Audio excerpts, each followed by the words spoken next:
but Okay. maybe not. So we're let's check our streaming and see who's getting what notifications. I may have just gotten a Twitter one. Let me check. I don't see I don't see Facebook. I haven't gotten any notifications yet. Okay, there's a LinkedIn one. I just got it. So you've got a LinkedIn notification. We are live on Twitter, I can confirm. Live on Twitter. What about True Social? Ah, There. ah. We're waiting on the next Waco cast. We're waiting on the So truth. we don't qualify for True Social because we're not true. Okay. What else are we waiting on? Facebook still? No, we're not waiting on anything. Let's go. No, I'd like to know if we're live on Facebook. Can you do the intro, please? I can find out while we're doing it. We're live. Okay, if anybody wants to share, it's a good time. All right, well, it looks like we're streaming on the 4 platforms that we stream on: LinkedIn's, LinkedIn, Twitter, Facebook, and YouTube. Okay, hang on one second.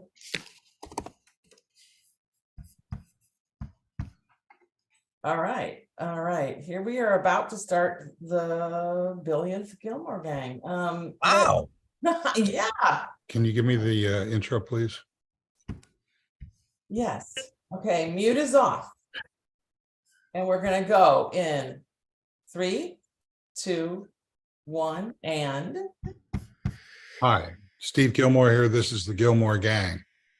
Joining us from the framework of Massachusetts is Dennis Pombriand.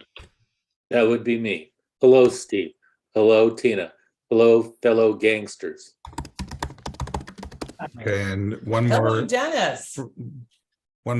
comment so that we have a lower third. Thank you. One more comment? Yeah, that was it. Okay, good. Okay. From Palo Alto is Keith Tier. Welcome, Keith. And I've got my hands on my head, which has hidden meaning. It Steve. means you're lying. Yes, we know. It means I'm lying. So but I am here, really. No lie. No lie. Okay. No cap. No cap. And Okay. England are beating Ukraine 2-0 at Wembley at halftime. Ooh.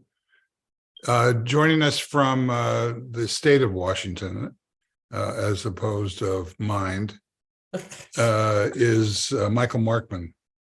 How do you do? We've been away so long that it looks like Dennis has a whole new appearance. Mhm. But he's joined the bearded club. I had a hair transplant. It moved all the way down to here. Fantastic. Yeah. It's looking good, Dennis. Yeah, it looks great. Well, Sharp. thanks. Just wait till next week. Oh, That's an optimistic. I'll do something else. Okay, from the state of London okay. is Frank Radis. Hello, Steve. ... Hello, gangsters. ... And hello to the beard, Dennis. Love it. It looks good. Yeah, it Oh, looks very. thanks. You look very literary. Yeah. Yeah. Like the That's Ernest that. Hemingway of the gangster group. Yeah, with a cat. It's The old man and the cat. a couple of weeks away from Hemingway, but he's on the way. Definitely. Yeah, he's on the way to Hemingway. On the way to Hemingway. Oh, that's a book title. On the Hemingway. Even And better. from We need a little more for free. no, we don't. From the state of Georgia is Brent Leary. Yeah, we had a tornado come kind of close by. Yikes. Yeah, well, not terribly close, but in one of the metro counties, and it looks like it's done significant damage just this morning. Oh, I saw a report of 26 dead and 2 tigers released from where they were held. But they've been Was that That was Mississippi. I Mississippi. believe. Yeah, Mississippi. Was that a That where the named tigers storm? were. Was that a named storm? Did they call it Trump? There was one in LA last week, which Yeah, that was never happens. Somebody decided to use the insanity clause. You can't fool me. Yeah, there is no Sandy A Claus. close question is Santa Claus. Ain't no Santa Claus. Rounding out the show is our producer and director, Tina Chase Gillmor. Oh, my. Okay, let's see if we can do this. Nope, that's you. Pelosi Oh, crap. we see you. Hi. Hello. Hello, everybody. Great to see the gang members here. Hello, hello. Lovely Sunday day. Okay, so Dennis, you issued a report with required reading, which of course I resisted Wow, we all did, didn't we? No. successfully. Due to copyright infringement by Keith Shear, I was actually able to read the article. Thank you, Keith. I'm a, I fought the law and the law won is my middle name. I tried to get the free subscription and couldn't get through for some reason. Didn't work. I got one that you can get a certain number of free articles if you free subscription. Right. Oh, by the way, we should say bonjour to Ian Waring because he did say bonjour to us. Bonjour. Bonjour. Bonjour. Buongiorno. Yeah. Well, first of all, I apologize for assigning homework. That wasn't the intention. No, you're not really apologizing. I think I just did. Yeah.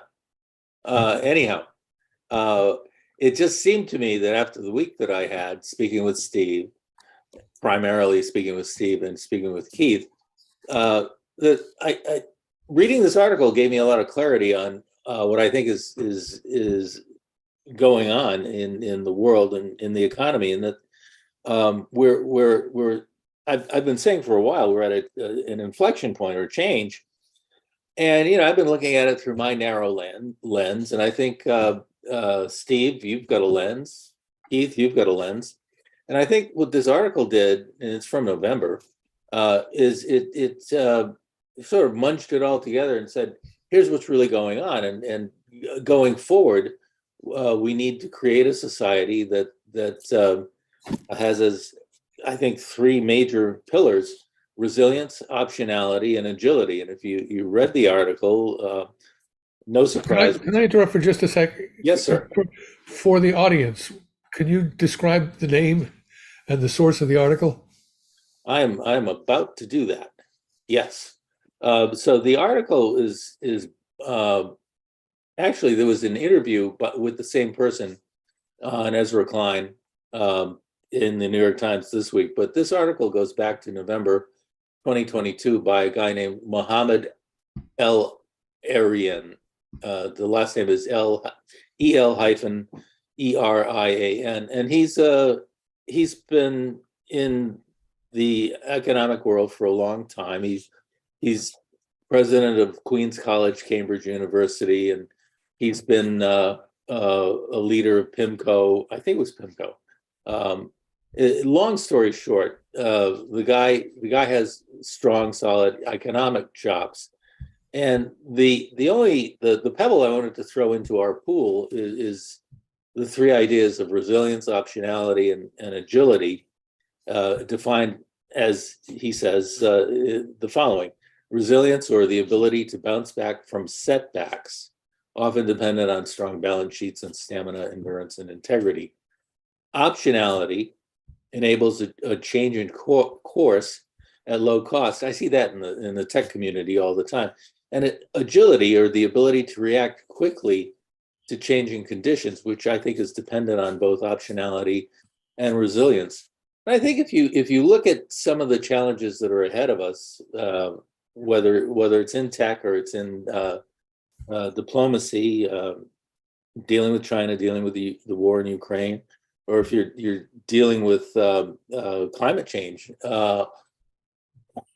excuse me, those three things I think are the pillars and drive everything. And I think, in short, it wouldn't be bad to have those as sort of as background in what we think and talk about, whether it's Steve talking about the importance of working from home and the changing demographics, or Keith talking about how to become more efficient at funding new technology ideas. I mean, the way we're funding right now, based on some of the research I've done, is really scary. We lose far more often than we win. It's just that the wins are very big. And Keith has what looks like some interesting technology to help us win more often and waste less. So anyhow, I just wanted to throw that out as I don't know, possibly something to kick off, or we could talk about the Grammys. I don't care. You know, I read the article and I walked away from it saying to myself, geez, these are all the things that the Republicans don't do. I didn't say that, but yes. I just, each of the points that you made, and then the, you know, climate change, the economy, the things that are critical to the world moving forward. It just seemed to me like, wow, these are really great anti-Republican ideas. Yeah, not only that, but it seems like the culture wars get in the way or gum up the works whenever we want to or need to go in that direction. You know, I also thought that when you were talking about agility, I was trying to think about the position that the Fed has to take every time it wants to manipulate the American economy, or which effectively has something to do with the global economy. And they really only have a couple of tools to do that with, the primary tool being changing the interest rate. The way I read it is he's focused on he calls it rewiring the world, and he focuses on a few things. One is the rewiring of work, driven by the fact that people don't want to go back to the jobs they were doing before. Hence, supply chains have got gummed up because we're not supplying enough. So there's a supply side problem in a time of great demand. You see that most obviously in the car market, where they can't produce electric cars fast enough for the people who want them, and the prices are going crazy because of it. And then the second rewiring he talks about is climate change rewiring, where impact is now a measure. And then the third one is interest rate rewiring, where there's no longer any free money, in quotes. And you see the consequences of that with now Deutsche Bank. The underlying similarities between Deutsche Bank and SVB are stronger to me than the differences. So when he talks about resilience, he's doing it in the context of a broken world in transition, crippled by two of the three things, not the climate change one, but the other two. And even climate change can be crippling if you get more Mississippis. So, Oh, sure. So he focuses in on growth as a problem and says, you know, how do you get growth? And growth to me, at least, is another word for progress. I don't side with kind of anti-consumerism that assumes that growth is self-serving and bad. I think growth is another way of measuring productivity and the division of labor and the efficiency of human beings in producing what they need with less and less resources. Don't you have to get the buy-in to make any of this work from the populace writ large? I mean, I think of what's going on in France, for example, and how Macron wants to save the economy and thinks he can help save the economy by increasing the retirement age by 2 years, which I can see, but the French people can't and don't. So a lot of the stuff that we're talking about here sounds to me like, geez, these are great ideas, but how do you get the populace to buy in? Well, those are microeconomics, I'd say. Things like changing the retirement age are microeconomics. This guy is talking about macro. So, you know, a world that's becoming increasingly nationalistic and competing can't grow. because the period since the Second World War, where there was, even though there was a Cold War, there was not very many real wars that were impactful.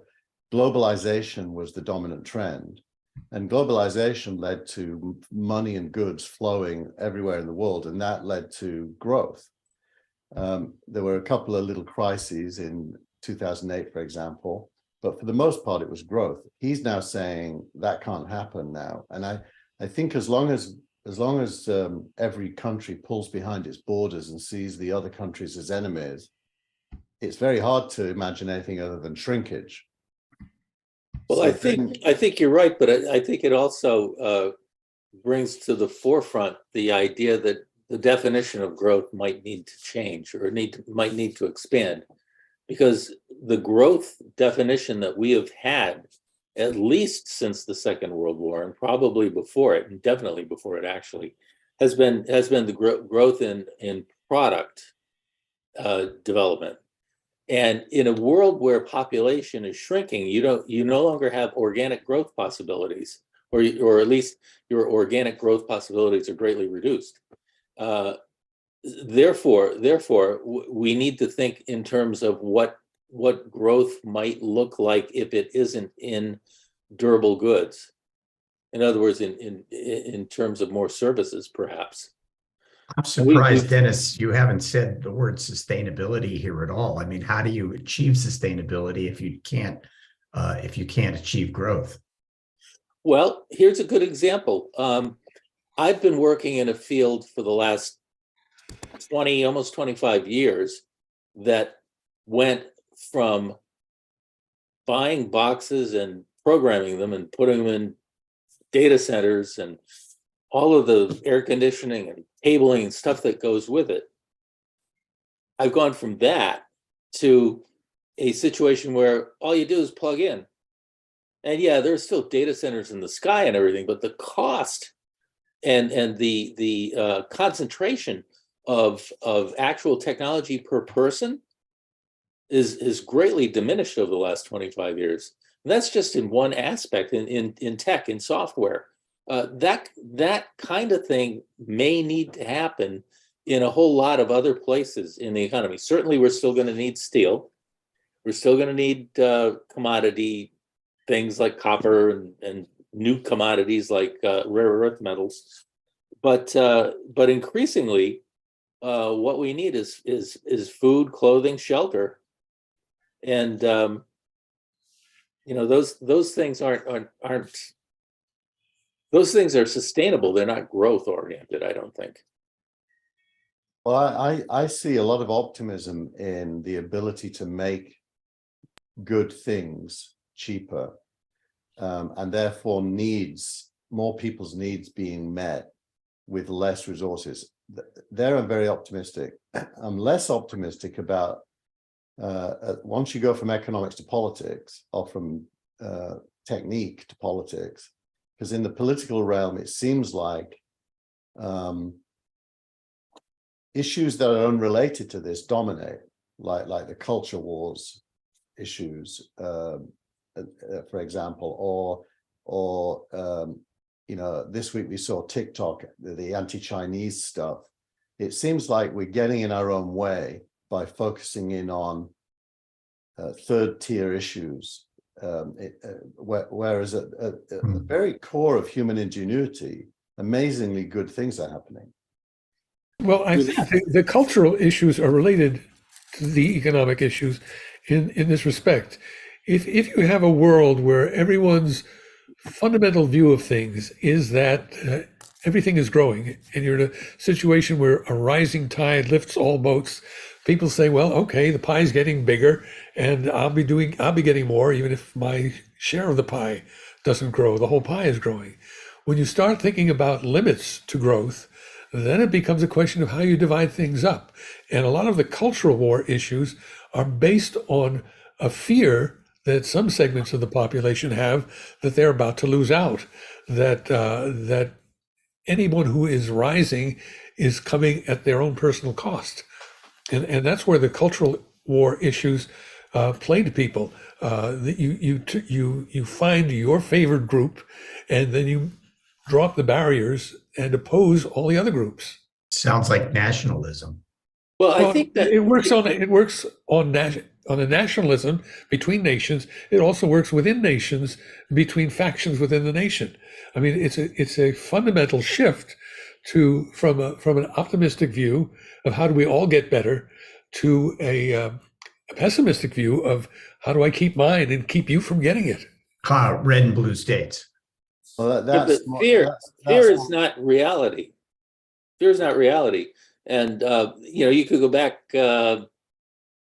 90 years to FDR's inaugural address, where he said the only thing we have to fear is fear itself.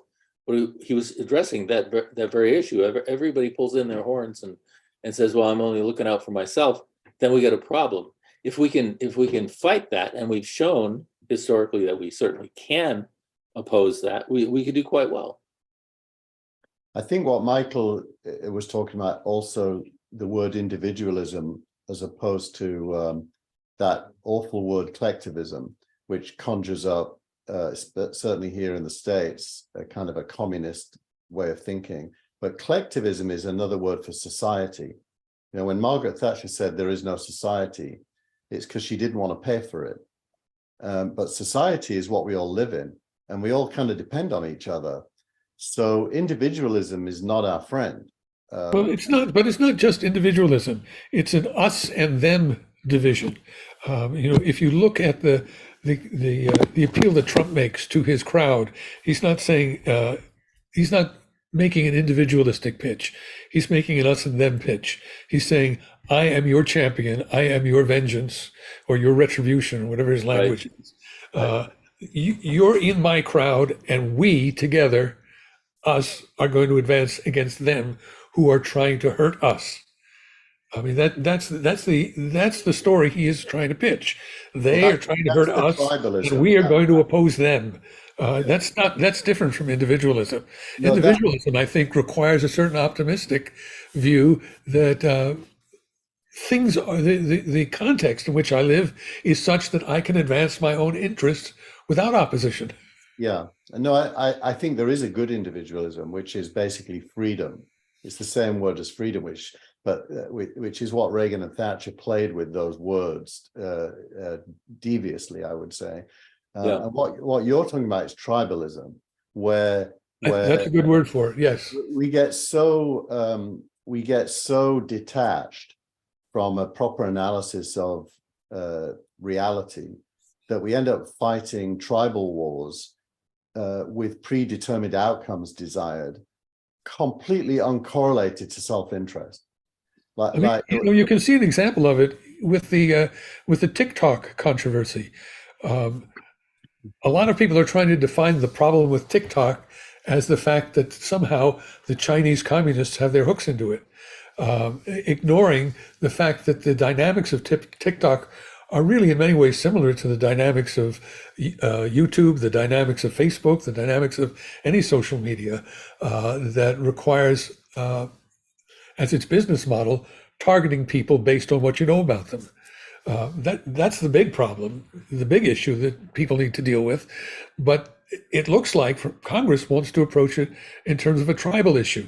Well, we just don't want the Chinese communists to get their hooks into this technology that affects our people. Oops, kind of late for that. Yeah, I think another word for what you all are describing is Hobbesianism, or the Hobbesian view of war of all against all. And I think the way you combat that is by continuing to demonstrate its falseness. And at the same time, I think, without trying to give props to Joe Biden, what Biden's doing in sustainability, especially in infrastructure, are exactly the kinds of things that demonstrate to people low on the economic ladder, that government is a force for good. Government is doing things for them in their interests. And I think nothing. We live in a democracy. Nothing's 100%. What you need to do is keep plugging away with 51%. and things do get better. By the way, it's worth saying, Michael, that there is also kind of progressive tribalism, which centers around identity politics and defining your separateness, and then insisting everybody else readjust to you, which is a big part of the modern culture wars. It comes from both sides. Well, yes, but I think, Put your own air mask on first. pardon me, the people who are insisting on their own identity are the people who have been marginalized and disadvantaged, and I think they are very right to put forth their own identity. Whether you're talking about African Americans, Native Americans, immigrants, trans people, they are looking to society Appalachians. to redress the disadvantages that they've been living with for years, decades, and centuries. I think that's true on both sides. I mean, the white working class that voted Trump certainly are victims. They're victims of globalization going against them and losing their jobs and becoming poor. So it's not as if there's any non-victims. I think I'm more making the point, and I agree with you, by the way, people should press their difference as being valid, whatever it is, and state their case for their own point of view. I agree with that. I'm more talking about going beyond that to wanting to reorganize society to change how everyone else sees the world due to supporting your rights. Like, for example, the definition of a woman is a great example of that. Wanting to redefine what a woman is kind of not okay. Well, look, there have been trans people forever. It is only recently that trans people have come forward and said, you should recognize that I feel that I'm a woman. That's okay. I feel that I'm a man. I have trans friends. I'm not going to say they're trying to redefine society. They are trying to fight for their own identity. They are trans. They see themselves by the gender that they identify with. No, we shouldn't debate that because I agree with that. It's more saying that a woman, as formally understood, is now a cisgender female, not a woman. That's going the next level, where women are being told you're not a woman, you're a cisgender. So is that real? Does that have any real world consequence, or is that simply language that people who are trying to oppress trans people are using to gin up opposition? I don't think so. Are there any women who are really not, that is to say, any biological birth women who suddenly feel that they are not women? They feel. I think that is just a BS campaign. There's a very strong feminist movement against redefining what a woman is. Very strong, and you can't deny they're valid in saying that. For example, my wife is completely freaked out at the idea that a trans male can come in her bathroom, and she's liberal. She's very liberal, but she doesn't want a trans male in her bathroom.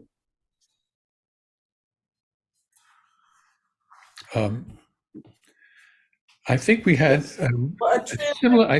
a similar dynamic with regards to same-sex marriage.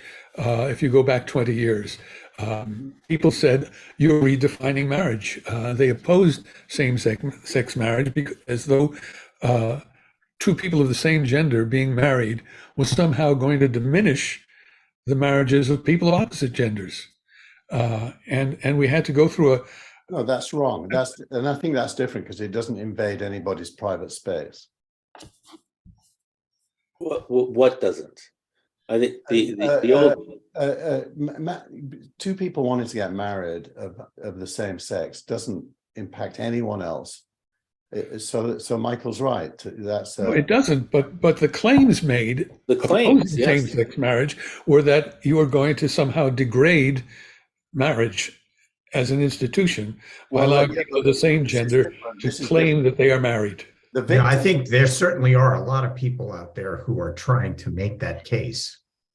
There's the victim here is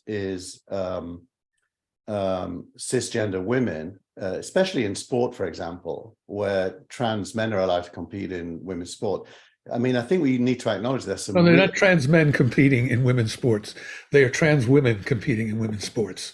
Well, they disagree with that. I mean, that's an Well, opinion. all right, but the By the way, I people don't who are think- claiming to be women, the people who are claiming to be men, don't claim to be trans men. They claim to be women. they claim to be, but they're not. But when you use the word trans and then woman, that means That someone. means who's that a identified trans as- woman, as I understand it, is someone who was assigned male at birth and who feels that they are not male, feels that they are female, and comes out and identifies or even transitions to being female to the extent that that's possible. I apologize. I've taken us down a blind alley here. I mean, the real narrative is about tribalism. I was just trying to say there's a level playing field on tribalism. It's not just one tribe, there's more than one. And everyone retreats into their tribal instincts, and that's not a good thing. Amen. Cheers. I didn't mean to take us down this path of discussing it. I just used it as an example, and I apologize that that wasn't my intention to have this It's conversation. into other territory. Well, it's something that's going to need to be further debated, and some kind of solution may need to come about, such as maybe there, instead of the old competitive classifications of male or female, there might be some other classification for those people who may have feminine bodies but a lot of male hormones, and therefore a lot more muscle mass than maybe the average female. But it goes further than that. There's fully formed men who dress as women who want to go in women's bathrooms. Sure. Well, I'm just talking about one aspect, but yeah. There are a lot of restaurants I go to that just have human on the door. Yeah. There are a lot.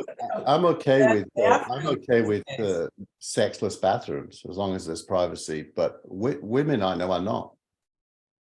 Well, I think the real problem is Feminist whether or not the argument. restroom accommodates more than one person at a time.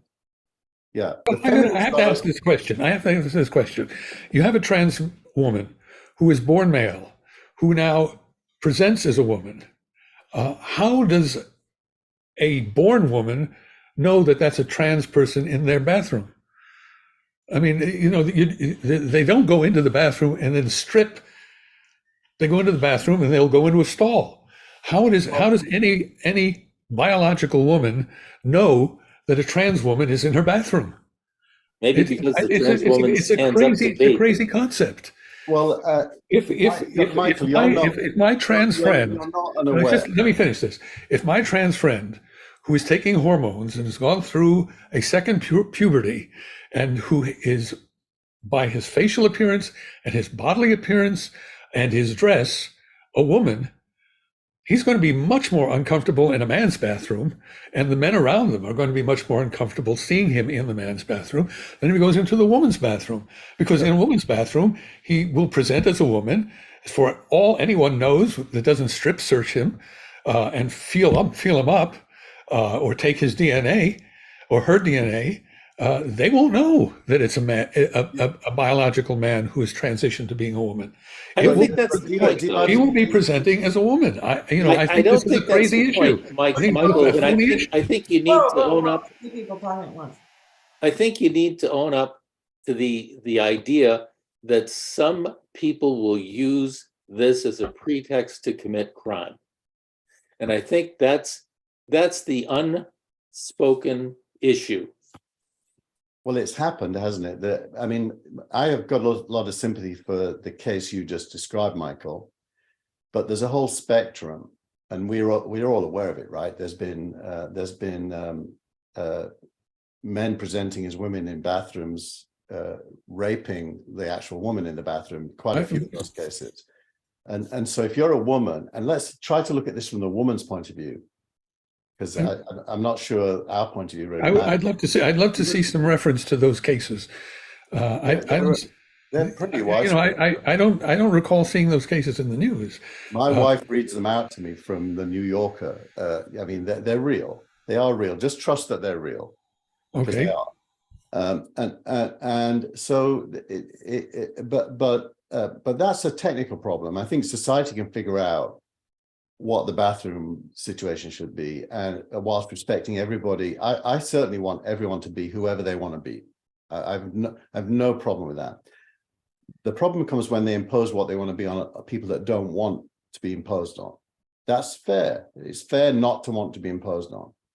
And so women in particular are vulnerable because their gender is being redefined. Male gender is not being redefined, but female gender is.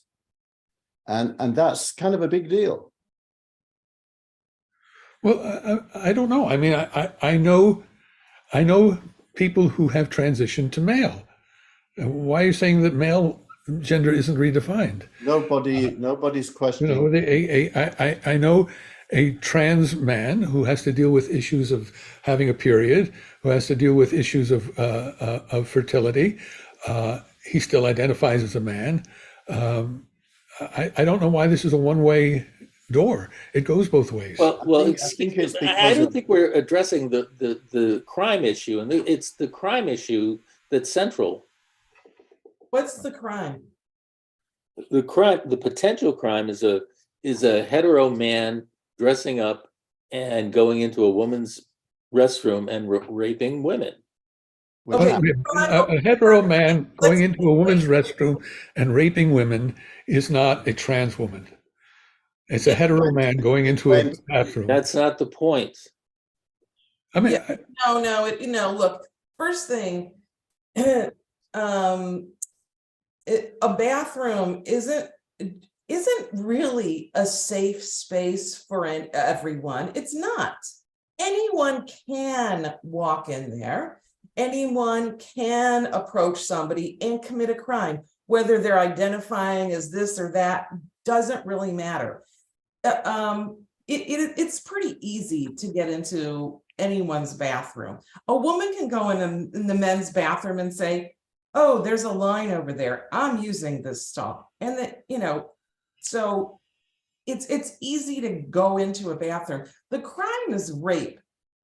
Now, just because, so bathrooms may be a potential good venue for rape, just like an alley might, or something like that. But I don't think it really has anything to do with identification at all, because someone posing, let's say it's a man who identifies as a man, but he's in women's clothing because he wants to rape somebody, goes into the bathroom. It's just the opportunity of the bathroom that is this supposed safe space. It's not a safe space. Yeah, well, I don't agree. I can say that for my wife, she wants it to be a safe space and feels very uncomfortable. I think there's an expectation that it's a safe space. There are lots of things in our society where there's no rule, but there's an expectation. Yes, but I think An expectation. I think Tina's made the point that made much better the point that I was trying to make. A trans woman does not go into a woman's bathroom to rape women. That's Sick men not may the do that. point. Sick men may do that. Again, I can that is share not with you the a lot of point. links. The point is providing a pretext to make rape, to make crime easier to happen. And you can't tell me there aren't people out there that are worried about that kind of crime being easier to perpetrate. No, I won't tell you there aren't people worried about it. I would really like to know what the data is about that crime, because it sounds to me like if it happens, it's a rare occurrence. It's I would guess that too. No, it is rare. Of course, it's rare, Michael. But and I don't think you're going to diminish it by attacking trans women. I mean, if there is some kind of sick man who wants to put on a dress so he can sneak into a woman's bathroom, eliminating trans women from women's bathrooms is not going to stop him. He's still going to do that. I'm not saying you should. I'm saying there's an issue there that needs to be addressed. nuh-uh. Trying to define the problem away isn't addressing it. But you haven't addressed it. A van. But A Look, van is a venue to rape a woman, okay? Someone can be by a van, pull a woman into the van and rape her, okay? Does that mean that all vans are supposed to be safe, but geez, this one wasn't? well, what if we said if you have male organs, you can't be a woman? I'm okay with that. I don't think you can be a woman if you have male organs. You can present as a woman, but you can't be one. well, There's- okay, you can say that. I have friends who disagree with that based on their own personal experience and the lives they're living. Well, a So woman- you can sit there and have that opinion, but I would much rather go with the experience of people I know than with your opinion about people you don't know. Well, I don't think mine's an opinion. Mine this is is a very biological science. Mine's science. This is a very good conversation, but it kind of takes away from the bigger picture idea of agility and sustainability and optionality and all the rest of it that we started with. I feel like we've gone down a rabbit hole at this point. do that. Yeah, we have, and the rabbit hole's unfortunate, but I think it's important to just acknowledge that tribalism is not only on the right. Is that Tribalism is on the rise. everybody? Sorry, Tina, I didn't hear. Is that a fair statement for everybody? Tribalism isn't only on the right. Yeah, tribalism is universal. The question is, what does your tribalism lead you to do? Does your tribalism lead you to oppress people, or does your tribalism lead you to simply want to have equality with other tribes? Well, that's my point. Women are oppressed. That's where the problem arises. Women are not equal to men when it comes to physical capabilities. Women pretty much never rape men. Or they do. There's rare occasions when they have. Women are oppressed. So if women are saying, hey, don't redefine my gender, I think we should listen. Here, here.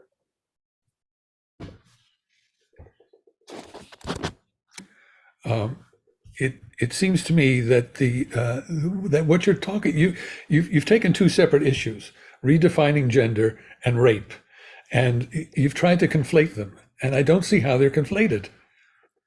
I think there are rapes, but actually there's some that they happen few and far between. But I know for sure when I go to a bathroom, no matter who's in there, whatever their gender is, I'm not scared of being raped. My wife actually is. That's just honest. And she's not the only one. I mean, many women now look at this issue through their self-protection. You know, I mean, okay, but what you said was, this is a physical characteristic. If you went into a bathroom that was loaded with a whole bunch of very big men who you knew were rapists, you'd be worried about being raped. Yeah, I mean, I don't think fear is always rational. I'm not Ever rational. ever rational. So I'm not saying I'm not saying they're right to be scared, but what I am saying is they are actually scared. Well, and how do you address that? By oppressing people or by dealing with irrational fear? No, I think what you have to do is create a society that lets anyone be who they want. The bathroom issue seems to be a practical issue to me. I think it's super easy to say either all bathrooms are, private and anyone can go in any one, or there's male and female and then other. That's easy to do. I don't think that you have to force people into only two potential types of bathroom. And so we can fix it. And at the core of it, I'm with you, Michael. Actually, emotionally, I'm with you. I want anyone to be who they want to be. I do not see how, if what you're saying is that, like, your wife, or let's leave her out of it, that some cisgender women are worried about going into a bathroom where a trans woman may be, because of, if she's worried about her safety, then. Okay, I think it goes beyond that, Tina. I think even having to call yourself cisgender, not woman, is like weird, right? Because you are a woman. You are a woman. So call yourself a woman. yeah, Yeah, but actually that makes what some women want to do is say, I'm the only one who can call myself a woman. No one else could call. You know, I mean, no one is trying to tell cisgender women to stop calling themselves women. that's not true. There's a huge political that's the tribalism. What There's do a they want? massive attempt to do that. What do they want them to be called? Cisgender. And We'll ignore using, that. using pronouns. There's another Pronouns complicating, is part of that, right? there is another complicating aspect to this, and it's money. We've touched on possible solutions. A lot of times I've seen people don't want to address solutions or change because it's going to cost somebody money.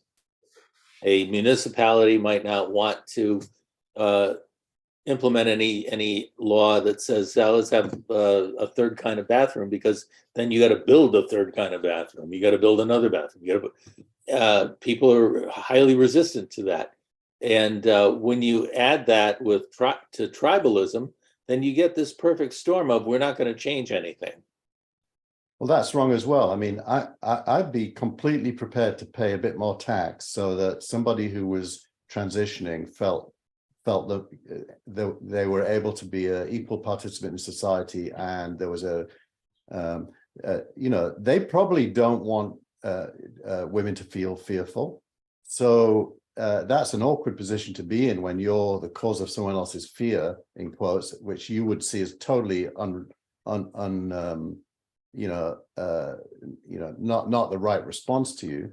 So society, this is where you come back away from tribalism to collectivism, has a responsibility to figure this out, and we all should want it. Absolutely. What about Absolutely. education? What about education? What about educating people? What about having people connect with other people? I mean, I think, this can also relate to perhaps, homosexuality, maybe many years ago, where some people felt strange around someone who's a homosexual or fearful or something. I don't think you don't hear that much anymore. And I think that, that's time, that's experience, that's education. It's generational. And no, I agree with that, Tina. I think, right? And the schools are doing it. In fact, if when that not in Florida. When that guy in Virginia won the election, the Republican guy, he was focused on the fact that schools were educating the kids in a broader curriculum that understood some of these things. So I think that's become a focal point of this tribalism, is education. And Exactly. yeah. So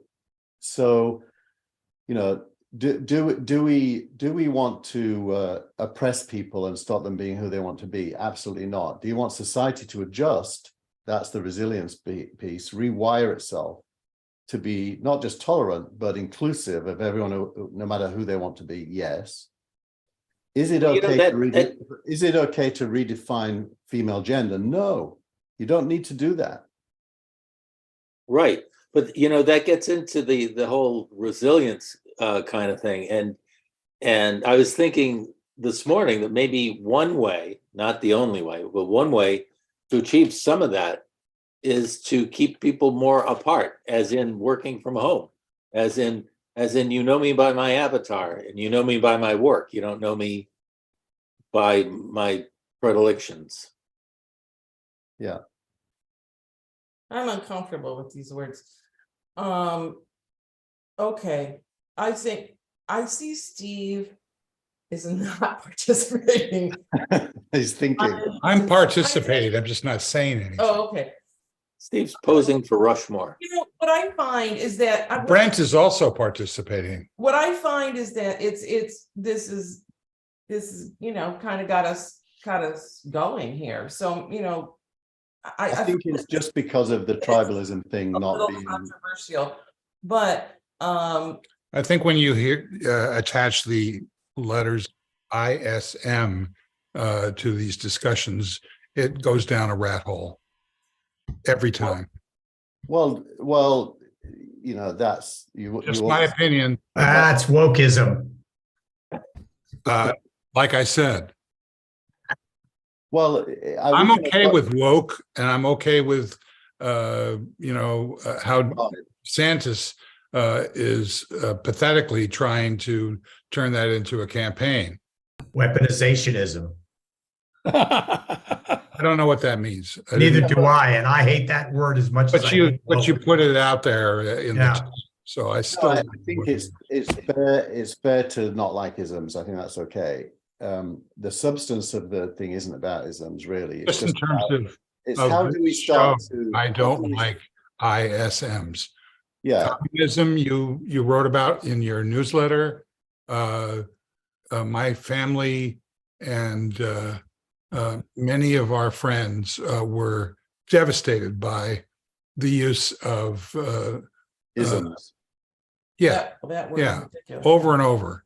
No, so- And they continue to be. Yeah. What the Republican Party is doing in terms of engineering this particular conversation, I think is damaging. And I thought that the article that Dennis posted was effective at redefining the discussion, but not effective at pointing at any solution to it. That's fair. Yeah, I think that's fair. And Oh, I don't know. I think the end of the article did an awful lot to talk about how you achieve agility and optionality and resilience in a society. Yeah, I think that there's a lot of what he was talking about that's actually been ongoing. well, he says, needs let's more. quote him. He says, such efforts I will need. agree. It needs more of it, but that doesn't mean that he's being prescriptive about anything. What he says is, let's quote him. He says, such efforts will need to extend to the multilateral level. Governments will need to work together to reform international financial institutions, pool insurance against common shocks, enhance early warning systems, preemptively restructure the debts of countries laboring under heavy debt overhangs that starve their social sectors and inhibit capacity building, and improve the function of the G20. That is a tall order, but a feasible one. The longer households, companies, and governments fail to recognize and respond to the structural shifts in the global economic and financial system, the harder it will be to mitigate the risk. So he's basically calling for collectivism. In other words, common self-interest. I rest my case. And yeah, I mean, it's pretty clear when he says it's a tall order, that's an understatement, because the whole world's going in the opposite direction. That hence the word. The whole world is not going in the opposite direction. Many people are going in the direction that he suggests. Well, for his thing to work, we all have to. He's Well, saying, I don't know what No. the thing is that's going to work. That's my objection to it. Is it's not pragmatic. It's not active. It's he presents a lot of interesting analysis of what is not working, but he doesn't say what will work. That kind of goes back to what I was saying about trying to get the entire populace on board any of this. Agree. he said, look, the best bit is government should put in place stronger safety nets to protect the most vulnerable segments of society, which time and again have been the most exposed to economic and financial shocks. That's kind of Trump's voters, right? And he's saying you get what you deserve unless you look after people. You got to look after people. Sounds like Trump voters, the most vulnerable of society. I'm sorry.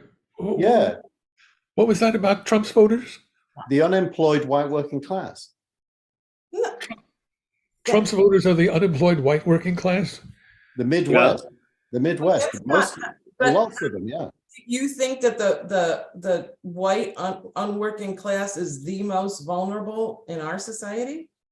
Well, they're part of the most vulnerable. I mean, if you just Sure. measure it by But- average, Okay. It can't be all Trump voters because they're not. Because I mean, what about What about immigrants? What about, I mean, there's a huge list of. Well, No, I think Keith makes the right point. The right point is the high school educated, late middle-aged white person disenfranchised and without a job who feels that the good life has been taken from him or her and is vociferous about that. he's angry. Yeah, Trump voters are a definite minority, and they are loud. They punch above their weight with their. Yeah, but Chuck Todd on Meet the Press, which is becoming my favorite show. Because of the ineptitude of ABC News, is That's because David Brinkley's still dead. no. I mean, Jonathan Karl is brilliant. Okay, don't. What's her name? Martha Raddatz. Martha Raddatz is on foreign policy. She's excellent. And I don't know what that other guy does anymore. He's on morning TV, which I don't watch. Stephanopoulos. But in any case, what the point that Chuck Todd made was, basically Trump has lost the Republican Party Congress. He has been defeated 3 times. He's under indictment. ... What about this is successful for the 24%? Let's be real clear that Trump's voters are not a monolith. There is a Trump cult. There's the Republican Party. They're not identical. There are dynamics within them. There were what, 73 million people voting for Trump last time? Are they all unemployed? Are they all in the Midwest? To say Trump's voters are the unemployed Midwest old people, there aren't 73 million people that fit that description. I think you're twisting words You're there. jumping on detail that. No, That Trump jumps on. No, you're getting. I'm trying to jump on reality. No, but you're not focusing on the problem in this article. The Well, problem. if you want to focus on the problem, why don't you look at the industrial policy that the Biden administration is trying to put in place to bring jobs to the Midwest, to bring more manufacturing into the Midwest? Because that's not support the point, unions. Michael. It seems to me his policies are an answer to what you say the problem is. Trump is not trying to address the problem of unemployment. He's trying to galvanize the unemployed to hate Black people and to hate liberals and to hate prosecutors. But that goes back to warring factions as opposed to collectivism. I'm kind of not interested in taking sides there because I think both sides, neither side appeals to me, actually. What this article is good at, what this article is super good at, is making this a global issue, structural, global, which means there can't be a country policy. His whole point is there has to be a global policy. Now, that's where Steve's right, that, he says it's a tall order, and he thinks a feasible one. I don't think it's a feasible one. I think we're living through a period where everyone's retreating into their camps, both politically and nationally. Yeah, some of that is a good thing. Well, None of it is a good So I don't agree with this collectivism, globalism dichotomy. I don't think it exists. I think that it is a tool of the media to try and find a business model. And, it's a vast oversimplification of what exists in the world. No kidding. There's a funny thing about bridges. Bridges are hard to build, and they don't work until they're completely built. I mean, you see pictures of the construction of the Golden Gate Bridge, and it wasn't of any use until it was finished. And when you try and change the entire world and change all governments and all economic problems at once, you're describing something that can't work until it all works. Submarines. So it's not a very practical solution. What we have is a really complex set of dynamics where, for example, there is a global internationalist authoritarian movement where Trump has allies in Europe and Trump has allies in Asia. You have corporations which work transnationally. You have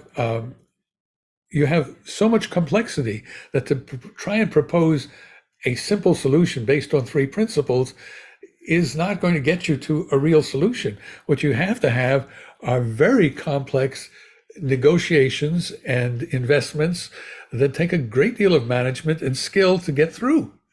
Well, for example, what if you said every American that doesn't have it should have $5,000 a month? That would be a solution. Yes, we'll get that done. How do you get that done? You take money from military spending, for example. Oh, that'll happen. Yeah, Social Security. No, I understand. I'm trying to respond to the need for solutions. That's not what I mean by how do you get that done? How do you create conditions in which that will get done? I mean, yes, you can do the accounting different ways. You can move the money from here to there. The question is, how do you create a political reality in which it becomes feasible to do that? Elections. No. Elections. No. Hasn't happened. Well, no, I'm saying, but that's a method. Well, I mean, look for example, at Social Security and Medicare. I mean, the solution that you should just send checks out to everybody over a certain age, that was not an easy thing to get done, and it's still not universally accepted. Yeah, but you have to still put fighting money in. over whether that's a solvable situation. Whether you had to put money into that. You had to Pardon? put money into that. It didn't just automatically go out if you didn't contribute to it. I know that. Yes. I mean, you had to arrange some way to finance it, but it was a fight to get it done in the first place, and it's been a fight to keep it. It's one thing to say, well, let's just send people money. Fine. Who's going to send people money? Clearly, there's an obvious practical solution to homelessness, which is to give people homes. Well, how do you get that done? How do you make it? How do you make it politically acceptable to do that? You don't. That's not our political system. Our political system is capitalism. Our political system asks us to put in place the stimuli necessary for builders to build houses, for people to make them affordable, and throughout and to provide jobs for the unemployed. The fact that we have homelessness is directly related to the fact that all of those other policies have failed to some degree. This isn't China. We don't build cities just for the hell of building cities.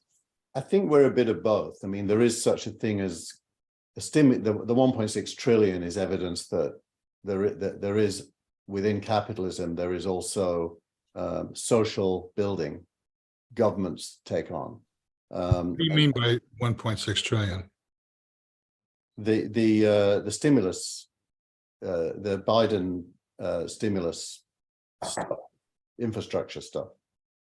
Well, there are two separate things. There were stimulus programs in which people were mailed checks. There was a child income tax credit, which people were mailed checks, and then there's the infrastructure investments, in which projects are funded, and then it goes through a process of bidding those projects and hiring contractors to complete those projects and hiring workers to do the work of those projects. That's a little different from stimulus. Stimulus generally sending out money. Yeah, I'm thinking of it in its Keynesian form, that when the government spends money, typically it's considered to be good, even by capitalist governments, in creating a better economy. Okay, so capitalist governments, this is a good entree to, is no one going to talk about Silicon Valley Bank in any way, in any form? Well, it's gone way beyond that now, Tina. It's now Deutsche Bank. It was Credit Suisse. You know, it was Silicon Valley Bank, First Republic Bank, Signature Bank, then lots of regional banks up to 200 at risk. Then it was Credit Suisse. Now it's Deutsche Bank. There's clearly an interest rate driven schism between the long-term investments that banks made and the short-term economic situation is causing fractures that force the government to step in. Again, there is a bank of last resort in capitalism, which is where governments underwrite capitalism in a way, which is what the FDIC did and what the European banks are going to have to do with Deutsche Bank. So we are at that point where the private markets are in trouble and governments are having to save depositors, which is another word for money. Trust in money is all about your deposits being your deposits. If trust in money is lost, then all bets are off. Well, if you try to support uninsured deposits, you're going to create another big problem. And you're going to have to do that because an uninsured deposit is another word for a dollar bill. And if a dollar bill can't be trusted, nothing works anymore. No, I don't think so. I don't think so. I think you've got a Where we situation. should have started right now. What do you mean you don't think so? I don't think so because we already have deposit insurance up to $250,000. That everybody knew that going in. Anybody who deposited a couple of $1 million of seed money, thinking it was going to be safe forever, was taking a risk. Maybe they didn't understand that. Maybe they lose. Maybe they lose 1.75 out of the 2 million because they didn't adequately take account for their own risk. And it was their responsibility to do that. One of the things this article talks about is what happens when banks stop providing liquidity so easily in this economy. What happens to then? This is what happens. Well, the shareholders take it. Historically, that the reason that there's such a thing as a bank of last resort is to stop that happening. And the 250K insurance is a policy decision intended to prevent runs on banks, but it wasn't enough.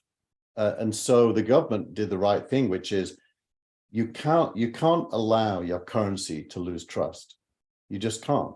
If we were running it doesn't matter whether you're capitalist, communist, or anything. If your money loses trust, people will flee to some other asset to store their value in.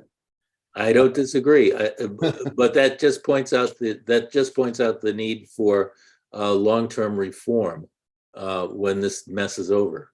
It's something that we keep avoiding. Does anyone know when the $250,000 cap was created? About 2008. It's an outgrowth of the last crisis. Before that, deposits were insured up to $100,000. This is an Obama era thing, and the problem with insuring greater amounts is there's no problem except for the fact that for all these years there has been an insurance tax on deposits paid by banks. So there's an insurance fund out there to make people whole up to $250,000. If you want to go beyond that.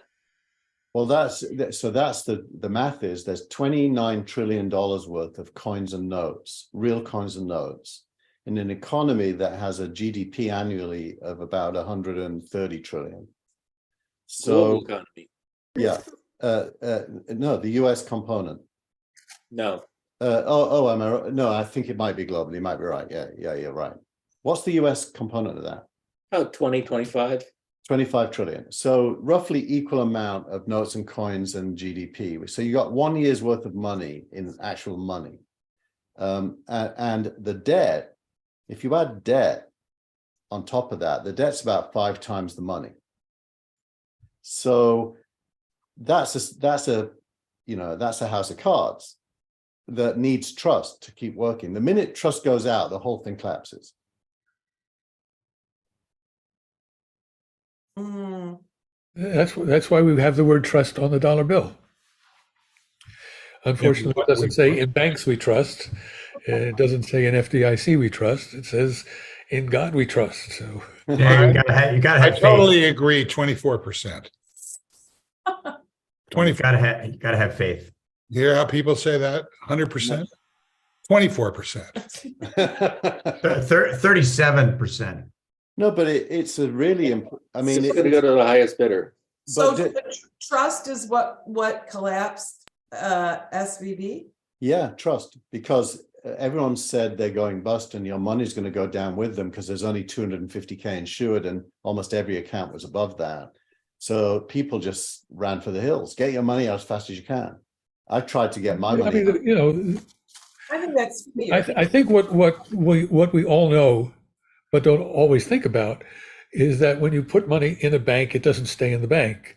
The bank uses that money to try and earn more money. So they will invest it in something. They will lend it out to other people, or they will buy bonds, which is another way of saying that they will. So the money isn't in the bank. That's why the system is a little bit vulnerable, because it's not as though it's a piggy bank that you can shake out and the coins come out. They're not there. They're somewhere It's a wonderful life. And Buy gold. I was by just the way, thinking about that. and the proportionality is huge. For every dollar you give a bank, they will lend it between 4 and 5 times to someone else. And it's all trust based. They get it. Now the interest rate is called net interest difference. The interest they charge you for borrowing, it has to be higher than the interest they pay you for depositing. And what happened is during 2021, massive amounts of money flowed into Silicon Valley Bank due to the boom in asset prices in public markets and private markets. And they had so much money, 5 times more than 10 years earlier, 3 times more than 2 years earlier. They had to put it somewhere to earn interest so that they could loan it out and charge interest. And the only place they could put it in a 0 interest rate environment was in long-term bonds that paid 1% They were locked into those bonds. Then suddenly the public markets corrected. The Fed increased interest rates from 0 to now close to 5%. And their long-term bonds were only earning 1%. So people were taking money out of the bank to benefit from the 4 and 5% interest rates. So now the deposits start to shrink again, and the whole business model is in a mess. Well, it's not just the interest rates. Bonds have a price; they have a value, and generally, the higher the interest rates go, the lower the value of the bond. Yep. You can't sell the bond for as much. So part of the issue had to do not just with the interest rates, but the fact that it's like you own a share that's priced at 100 on Monday, and then it's priced at 80 on Tuesday. You've lost some of the asset value of your share. Well, the same thing happens in the bond market. There's a bond market where bonds are not just valued because of the interest rates and the coupon clipping, but also the fact that you can trade bonds, you can buy and sell bonds, and their prices go up and down. And as interest rates rise, the price of bonds goes down. So they were losing the value of the assets that they thought they had. And They had to liquidate. That's they the problem. They had liquidated. to liquidate. They liquidated at a $2 billion loss, more or less, which was the right thing to do in the context. So, it's like 2020 is always easy, but given that what was happening, they had to sell them. Taking the $2 billion loss was recoverable because now they could put that money into things earning 4%, so they get it back eventually. But that triggered fear in the bank, and the management team decided to sell an additional 20% ownership in the bank. Well, it was 15 when they decided it. Okay, we're out of time. Frank has to leave, and I despair of getting anything accomplished here. So one thing led to another anyway, and that was what happened. I know. Like I said, we're out of time. I want to thank everybody who showed up, and especially those who didn't. And we'll see you again next time. Bye-bye. We'll try to add some value to Steve's life next time. If he's, Oh, if he's going to be an asshole at the end of the show. I would have liked to have started with what we ended with. Let's end it. Okay. Well, you could have. All right. Nope. All right, here we go. It's the failure of democracy at work. Okay.